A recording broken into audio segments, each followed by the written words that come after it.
Welcome back to Lisa's Family Table. What I'm going to prepare for you today is the recipe that I cooked in the first round when I won the World Steak Championship, which led me to winning the Grand Championship overall in the world. So I've got some wooden skewers, but you could use some metal skewers.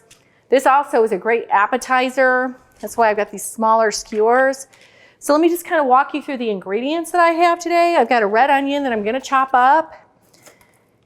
You don't have to have the red pepper. I'm going to finely chop this so I can put it on the plate, make it pretty, because you do eat with your eyes.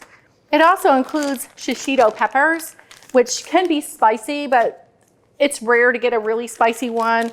They're more in the capsaicin family, like a pepper, bell pepper. And so I've washed these already, and we're going to put these on whole. So there's not really a lot of prep on them because they're going to shrivel up when we grill them. And I'm going to use a top sirloin today from the butcher shop. Their link is going to be below to their Facebook page. This is super tender, and this is the Wagyu grade. So I'm going to first start by cutting up just some small pieces of this bell pepper that we're going to use for decoration. Again, this is totally optional, but I do believe you eat with your eyes, and I don't need the whole pepper, so I'm just going to kind of go down the side like this, and I'm going to cut it like this, which basically takes it off the rind, and then I'm going to cut some pieces off of it.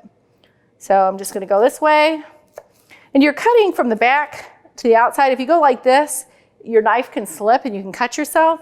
And the goal is to kind of create these like matchsticks and then line them up. And then we're just going to cut really small pieces. And these are just going to be used for us to decorate the plate with later. The great thing that I love about this marinade is it really does work with just any protein. One of the things that we like to do with a marinade, other than marinating the meat in it, is we're going to take a pan and reduce a little bit of it to create almost a glaze. So it's a marinade and a glaze. And we're going to brush it on the steak as we're grilling it, which is going to just give additional caramelization and flavor to the meat. The next thing I'm going to do is I'm going to chop up my red onion into large quarters. So I'm just going to cut the end off of this and cut this like this, and then cut it in half, and then I'm going to take the skin off of it. We'll discard that. The key with shish kebabs for me, any kind of kebab, is to make all the pieces uniform so that they all cook the same. We're going to just cut these really quick like this, and then I'm going to just cut it in thirds, and you'll have some smaller pieces that are left, and I usually like to dice those up and use them for salads and things like that so they don't go to waste. I hate wasting food. And then really our ingredients are done with the exception of the steak that we're going to cut up. And you can see how beautiful this is. It's absolutely gorgeous. And it's a great cut to use for shish kebabs because I'm just going to cut it down this way, and then I'm going to cut it in cubes, and they're all going to be uniform. So I'm just going to cut this way. And now you can see why I cut my vegetables first. This way I have less cleanup. I'm going to cut these in good, even squares. And I'm a little thicker on this side of the steak, so I'm going a little bit different. You have to just adjust with your eye. And these are going to, you can see, these are going to grill really quickly. We're going to cook these probably to a medium. It will be perfect for this cut.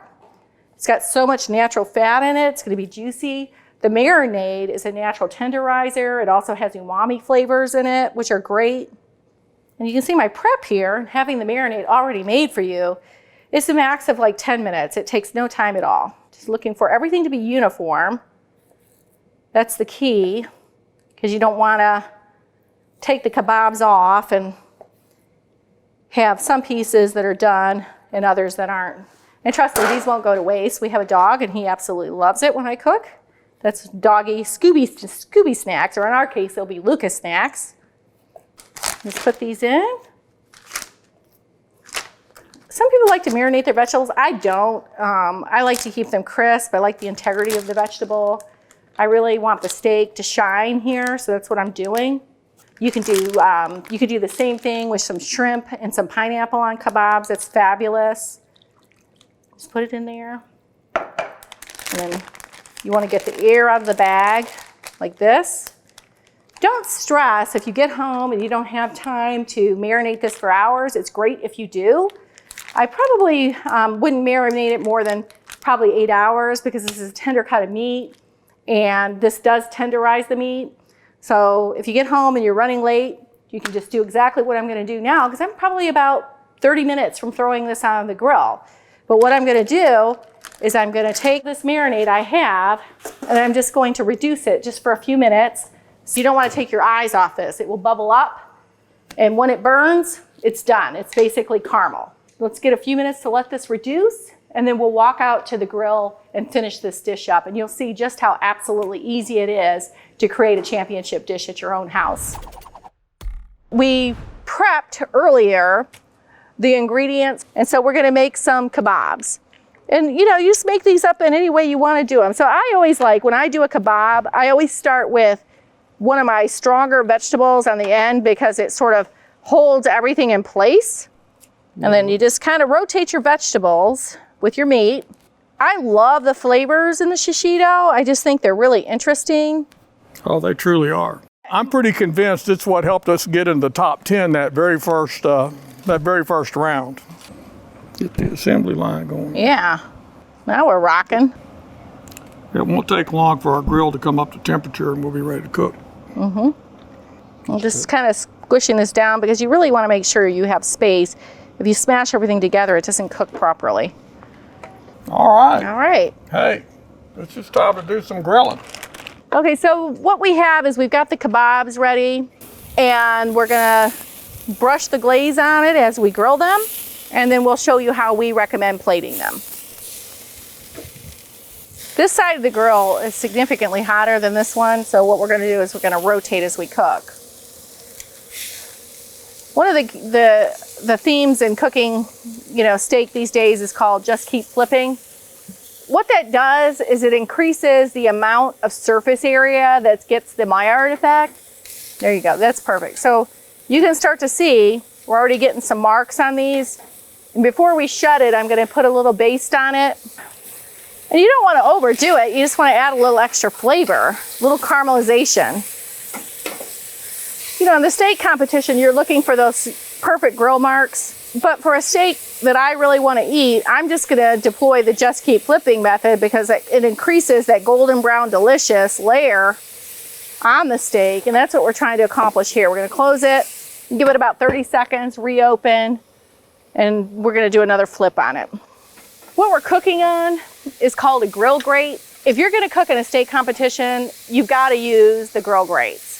If you've ever gone to a really nice steak restaurant, you see those beautiful grill marks, the grill grates are what create that. We're going to share a link below to grill grates. They have a number of products for every single grill.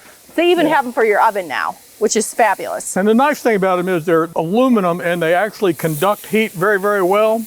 They create a hot surface. You'll just be surprised how pretty the grill marks it does put in them.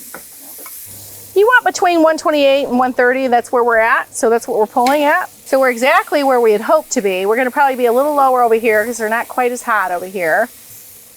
Okay, we're gonna pull, this was the hotter side, let them rest. They are lovely. And that caramelization's coming on that meat. We're gonna give these about 5 minutes to rest, and then we're gonna dress them up a bit. When I plate these, I try to keep consistent with the theme. It's an Asian influenced marinade and glaze. And so I'm gonna take my roasted sesame seeds. Now you can buy them and roast them yourself, but they come that way too, which is nice. And then those bell peppers that we cut up earlier, just to kind of give a little pop of color around the plate. That's one thing that's happened since the World Food Championship. Since we started cooking over there, our plating has gotten a whole lot better. It was not something I ever considered, to be honest with you. I'm a home cook, and I just always try to produce food I would want to feed my family. This would be the finished dish that we would serve up. And, if you were going to do all of these, you could do a bigger platter. And we hope that if you cook this dish, you'll enjoy it. It's very simple. It's one that you'd be quite proud to serve to people. And it's just got a wow factor to it. Just believe me, when you taste this, it's a wow factor.